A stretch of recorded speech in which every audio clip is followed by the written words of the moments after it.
Hello friends, आज हम अपने फ्यूचर कॉन्टिन्यूअस टेंस की बात करेंगे डे 23 में। सबसे पहले ये जानते हैं कि फ्यूचर कॉन्टिन्यूअस टेंस होते कौन से हैं, किन सेंटेंस को हम फ्यूचर कॉन्टिन्यूअस बोलते हैं या इनकी पहचान क्या होती है। तो सबसे पहले ये जानते हैं कि फ्यूचर कॉन्टिन्यूअस टेंस वो टेंस होते हैं जिनके लास्ट में रहा, रहे, रही के बाद होगा, होगे और होंगे आता है। फॉर एग्जाम्पल, वे लोग घर पहुंच रहे होंगे, मैं इस समय कल टीवी देख रहा होऊंगा, तुम लोग फुटबॉल खेल रहे होंगे, माँ चाय बना रही होंगी। ऐसे सेंटेंसेस होते हैं।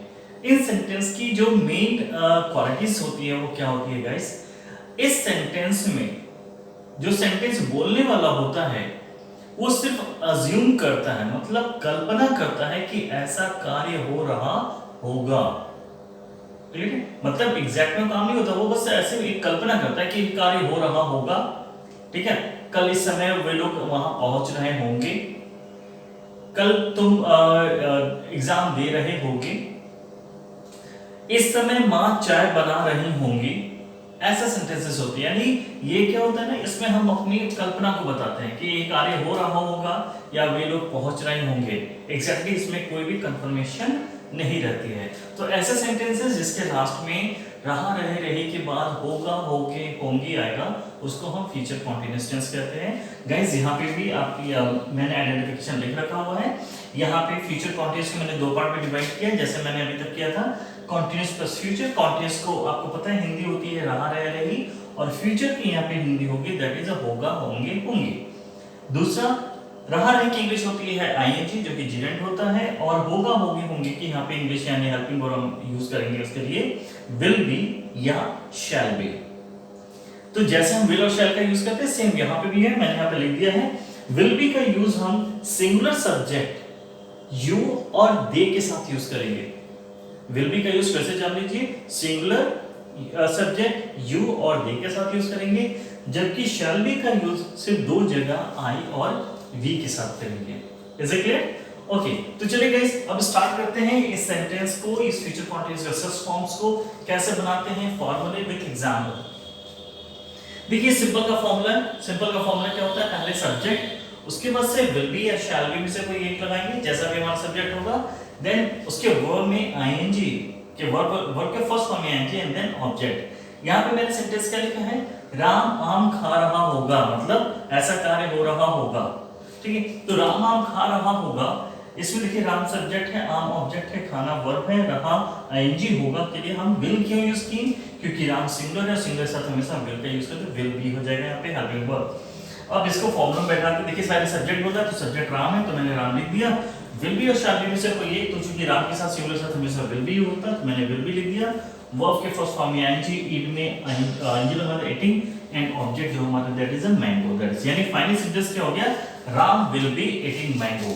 मतलब अगर आपको बोलना है राम आम खा रहा होगा, इसकी इंग्लिश होगी Ram will be eating mango. Now come to the point here, the negative sentence. इसका नेगेटिव सेंटेंस का फॉर्मूला देखिए क्या होगा, थोड़ा ध्यान रखिएगा यहाँ पे, सब्जेक्ट, उसके बाद से विल नॉट बी, ध्यान रखिएगा विल और बी के बीच में नॉट, शैल और बी के बीच में नॉट, यानी जो नेगेटिव का फॉर्मूला होता है सब्जेक्ट विल नॉट बी या shall not be, then verb के फर्स्ट फॉर्म में आईएनजी ऑब्जेक्ट। यहां पे मैंने समझा मैं घर नहीं जा रहा होऊंगा, मैं घर नहीं जा रहा होऊंगा, देखिए मैं यहाँ पे सब्जेक्ट हो गया, घर ऑब्जेक्ट नहीं और नॉट होता है, जाने की इंग्लिश जाना जो है वर्ब हो गया, रहा आईएनजी और होऊंगा।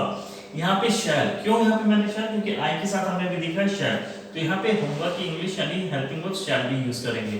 फॉर्मूला पुट करते हैं गाइस, यहाँ पे पहले हम सब्जेक्ट लगाएंगे, सब्जेक्ट क्या है मैं के साथ मैंने आई लगा दिया, फिर will not B shell not B में से कोई एक, क्योंकि आई के साथ हमेशा क्या लगता है शैल, तो शैल नॉट बी, देखिए शैल नॉट बी, तो I shall not be, and then verb के फर्स्ट फॉर्म में आईएनजी, देन गो में आईएनजी गोइंग हो गया, एंड ऑब्जेक्ट क्या है घर है, तो दैट इज टू होम, यानी मैं घर नहीं जा रहा हूँगा, इसकी इंग्लिश होगी I shall not be going to home, I shall not be going to home. Clear? Now come to the end, that's interrogative, यानी ऐसे सेंटेंसेस जो क्या से स्टार्ट होंगे और लास्ट में रहा रहने के बाद होगा, होगे, होंगे पे खत्म होंगे, यानी फ्यूचर कॉन्टिन्यूअस का इंटरोगेटिव सेंटेंस। पहले हम देखें यहाँ पे विल और शैल पुट करेंगे, जैसा भी सब्जेक्ट होगा उसके बाद से सब्जेक्ट, और सब्जेक्ट के बाद फिर बी लगाएंगे, देन वर्ब के फर्स्ट फॉर्म में आएंगे, देन ऑब्जेक्ट और क्वेश्चन मार्क आप मत भूलिएगा।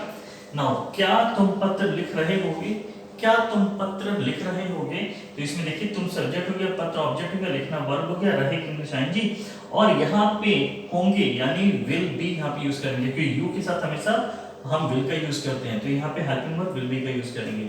फॉर्मूला पुट करते हैं, देखिए विल शैल यानी तुम है तो हम पहले यहाँ पे विल लगाएंगे, उसके बाद से सब्जेक्ट हमारा क्या है, यू है, तुम है, तुम की इंग्लिश होती है यू, और उसके बाद से देखिए यहाँ पे बी है, मैंने यहाँ पे बी लगा दिया, वर्ब के फर्स्ट फॉर्म में आईएनजी, राइट में आईएनजी राइटिंग हो गया, और ऑब्जेक्ट हमारा पत्र है, पत्र में लेटर, यानी will you be writing a letter, यानी क्या तुम पत्र लिख रहे होगे, इसकी इंग्लिश होगी will you be writing a letter. Is it clear? Now come to the point, interrogative negative यानी क्या भी और नहीं भी, सेंटेंस में क्या भी रहेगा और नहीं भी रहेगा, लास्ट में रहा के बाद होगा होगे होंगे रहेगा। इसका फॉर्मूला देख लेते हैं फ्रेंड्स, देखिए पहले विल और शैल अकॉर्डिंग टू सब्जेक्ट, फिर उसके बाद से सब्जेक्ट, और सब्जेक्ट के तुरंत बाद नॉट, और फिर यहाँ पे बी लगाएंगे, नॉट के बाद बी लगाएंगे, और वर्ब के फर्स्ट फॉर्म में आईएनजी एंड देन ऑब्जेक्ट। यहाँ पे सेंटेंस है, क्या वह गाना नहीं गा रही होगी, क्या वह गाना नहीं गा रही होगी, यहाँ पे देखिए वह जो लड़की है शी, और सब्जेक्ट है गाना, ऑब्जेक्ट नहीं नॉट, गाने का इंग्लिश होता है वो, गाना जो हमारा वर्ब है, राही की इंग्लिश आईएनजी, और होगी यहाँ पे विल, क्यों, क्योंकि ये शी है, शी के साथ हमेशा हमने सिंगल के साथ विल का यूज करते हैं, विल भी यहाँ पे हैप्पी यूज करेंगे।